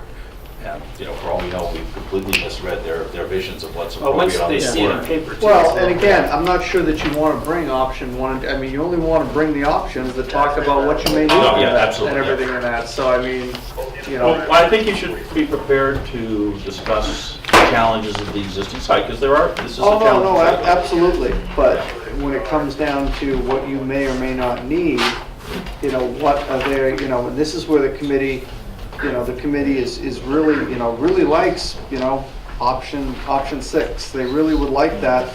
That is a big challenge, you know. So maybe you're looking at other, I just want to get a sense of where they are so that we, you know, have some direction. Do you think that could be done with some input from the committee?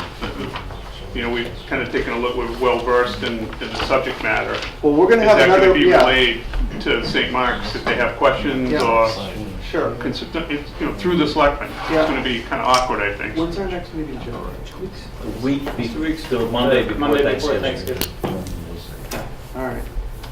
Yeah. You Like I said, follow me? I do follow you, and this is going to, like I said, I think this is going to be just the first meeting of probably several, but at least to try and get some direction from them, so we're not spinning our wheels or putting together something that we just can't fit on site. You know, yes, I think we need to find out, we need to do the thud test. Yeah, You know, see if they fall off the chair and go thud when you yeah, put it yeah. down. Part of the discussion or agenda item is, you know, preliminary costing. Are we at a point where we can, you know, have very crude numbers? We can have a discussion because currently what we see in the marketplace is anywhere from $400 to $450 a square foot for public safety. And assuming that this isn't built, that's, you know, if it's built today, assuming this isn't going to be built for at least a year, possibly longer, it's, you know, 5 to 6% per year in escalation. So if you multiply the 37,000 times 450, you've got 16.6 million, or times 400 is 14.8 million. So you've got a range of approximately 15 to 16.5 million dollars. And that's just construction cost. But if I had to go out And that's and borrow a sum of money to build this, all in, what are we talking? So typically, construction cost times, you know, 1.3, so probably at,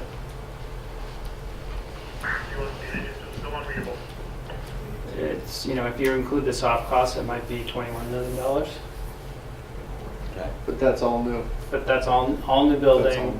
so all new site work, all the costs of temporary housing thrown in there, you know, it's the whole ball of it. And that's with me telling you the number today, so of course I've added in safety factors into that number. Sure, right. So we need to refine that as we go forward, and each one of these options is gonna have a different number, because there's different site work involved. John, you had a question? Jeff, based on your experience, is it cheaper to build new as opposed to add rent? My experience has been that it's virtually the same cost, and in some cases it's actually more expensive to renovate, because of the natures of what you're renovating. I don't know if you've got this. Yeah, and you don't know what you're gonna run into in the building. That's right. Issues, yeah. You're building new, you're building new. Yeah. I mean, if it's a new building, largely your unknowns are underground. All your codes are being built by you. You don't run into little code problems. Yeah. Yeah, but I mean, you Yeah. can solve all your own Yeah. problems when you're building new. Yeah. You know, you're not running into existing doorways and. Sometimes you don't know what's above the So, ceiling. I mean, in the initial option of saying we're doing a light renovation of this, that's a conscious decision by the town to say, we're gonna stick with this layout for the most part and do some minor amounts of additions. So that's not $450 a square foot, that's gonna be less. But for the most of the majority of the construction, all new construction and the heavy renovation, it's probably in that $400 to $450 ballpark today. And that's just and unfortunately, that's just the market forces. You know, it's tough to build anything cheaper than that. Public construction in Massachusetts. Public construction. I was gonna say, just since having done some of this stuff before, is there an option that melds some of these together where we renovate this and build out that way and take some land? So it's not option 6 pulled up to the front, but it's Option 6, push back pushed back. onto the site. We Where didn't do think you about keep it this building? Only because we wanted to maintain the view quarter, thinking of that as sort of a triangular wedge moving back towards St. Mark's, I wanted to keep the land acquisition closer to the street so it's out of that view corridor as much as possible, because the more you widen the backside of the site, you're actually cutting down and their view is more. It's probably something that could be looked at. I just didn't look at it for that reason. I don't like it any more than 6, but I think it's in the discussion. Yep. Let me tell you, we have our advisory committee, which is our finance committee, has been doing some debt service analysis. And the initial instructions we were given was that a reasonable budget that we could afford was $12 million. So we got a big gap here. And the challenge that they're seeing is because they're looking out 20 plus years is twofold. One, the costs of government are rising faster than the valuation of the tax base. And as a consequence, our tax rate is increasing. And so they're looking at 15 years from now, a tax rate that's on the order of $23 per thousand, which is, I think we're now into 16s. And that's going to put incredible pressure on operating budgets. So I think that's their concern. Is if this was an expense related to the schools, the town would probably bear it.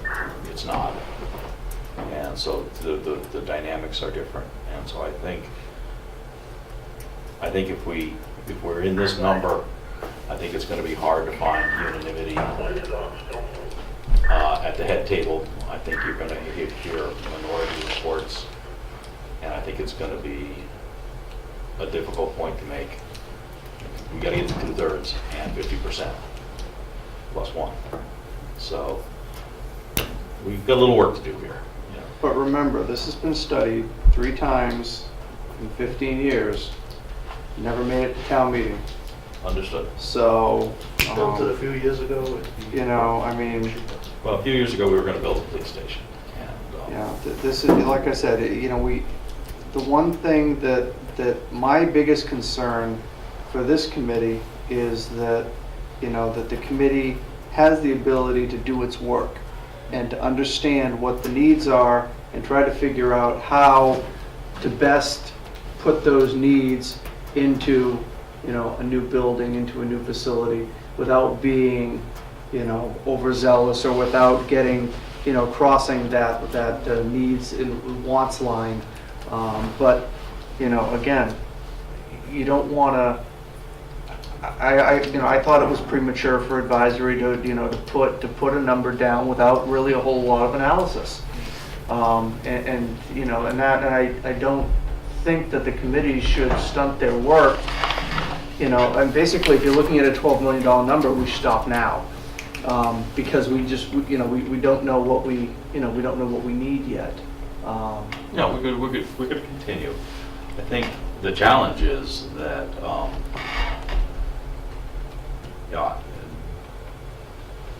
I think this number is going to push us to the thing that Morrow doesn't want to do and I don't want to do either, which is a phased program. Yep.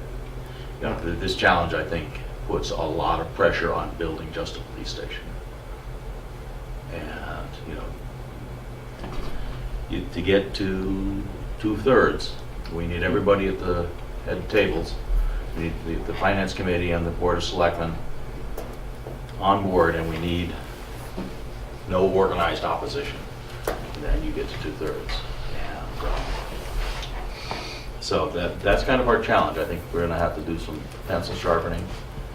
And what I was going to suggest is that, the other thing is we're going to need to bring advisory, into the review process, and it might make sense to have them come at the next meeting and just talk to us about their debt service analysis to see how their debt service analysis, and I'll give them this number as a revised plan, figures in, because they're looking at other capital needs that the town has or could have as well. So I think it would be useful to understand their perspective, to figure out, do we have something that reasonably fits into a plan or not? Well, I don't think, and again, and I talked with our finance director who was talking with John Butler about this. It's not a capacity issue. Capacity is not the issue. It's affordability. That's really what the issue is. I mean, we've got about $90 million in debt capacity. Debt capacity isn't the issue. It's what we feel that, what the residents feel they can afford. And I know that, we're, the finance director's been working with John, to try and make sure that we're all working from the same information. And, as far as the department's needs, we do maintain, a 20-year capital plan for the town, and we now have a 20-year capital plan for the school. All that information, the residents have all that. That was in all our budget docs last year. So it's not so much going out and seeing what departments want, because the department should be telling you, and I said this at the selectmen's meeting the other night, that if advisory comes back and says, well, the chief says he needs this, and he needs this, and he needs this, and this is the first time I'm hearing about it, we got a bigger problem than, than looking at what we need for a station, so. There's no objections. I am going to ask the advisor to come talk to us about what they're doing, because at the end of the day, there's a number, and that number needs to be well supported, and it needs,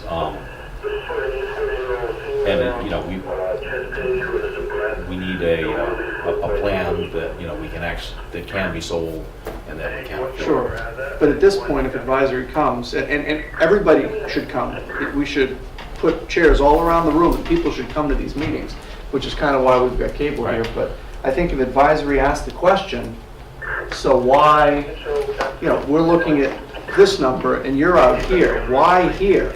We can't answer that question yet. We have some. I think you can. Well, I think you can. Sure, to have that You can start to put a basis. You can start to put a basis together for it, but you're not going to give. I mean, look, John is better than anybody, but you're not going to be able to give. You're not going to be able to withstand his type of analysis at this point, given where we are. I agree. From a member of the advisory committee right now. I mean, that's my concern.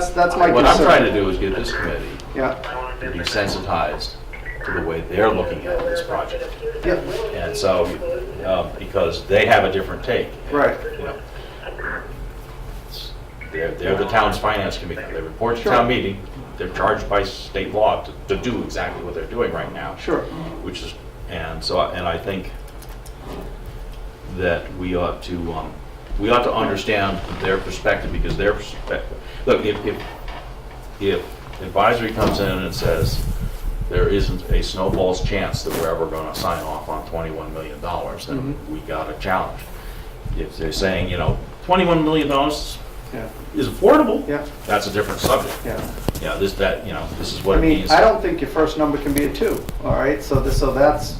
I have to agree, but we've had one set of assumptions. Sure. Clearly, the bar got moved. Yep. This is this is an iterative set of equations. This is you move there. Right. Hopefully, we will come back to some place. Right. And I think it's important to have them in to at least have them understand. And I think we may well want to invite the selectmen to come. Obviously, they're welcome anyway, but just to sort of talk about the money issues, because clearly the numbers we've been floating around and the numbers that we're talking about here are different. We based it on 33,000 square feet initially. And now it's up to 38,000 square feet. No, and that's down to 37. 37. I think part of their analysis too, Al, should be what it's going to cost for the public safety building today for what we want to do, what it's going to cost to build a new police station today, and what's the projected cost versus doing a new building if we have to do a fire station 10, 12 years from now. Because that 450 number is not going down. No, it's going to change your projection. That's a constant. The reality is the construction costs year over year don't rise faster than inflation. In Boston, they do. They have, in the last I don't know, 6 or 7 years. Well, 7 years ago, we were in the midst of a hideous recession, Yeah. and now we're in the good times. So Well, the it's- inflation. To your point, I agree, 21 million, 15, it's a lot of money. However, how does that compare to doing phases, doing a police station here, a fire station here? Those costs are gonna be a little bit different in the long run as well, So so. understood, yeah. Also, if they're on the same site, practically speaking, how are you going to have contractor building a building, abutting a new building without some impact? Oh, yeah, I haven't faulted your analysis at all, you know, it's tough, but what I'm telling you is raising a sum of money that begins with a 2 is gonna be tough. John, is that gonna happen? No, unfortunately. I don't see it. Ron? And I will invite the selectmen to the next meeting. Yeah. I think that We I can think just- you're not seeing them here as much because they kind of want to let the committee do their work. That's fine. And then, because you're eventually going to be giving it to them saying, Board of Selectmen, here is what we're recommending you carry forward to the voters. And I think this is the first of a number of kumbaya moments that And we'll that's have to fine. have, and, it's, because it's certainly a big difference from what we were thinking. And I'm sure this is not the first time you hit your clients over the head with a baseball If it bat. didn't happen at every project, it would be surprising. But, I mean, that's what construction prices do. Yeah.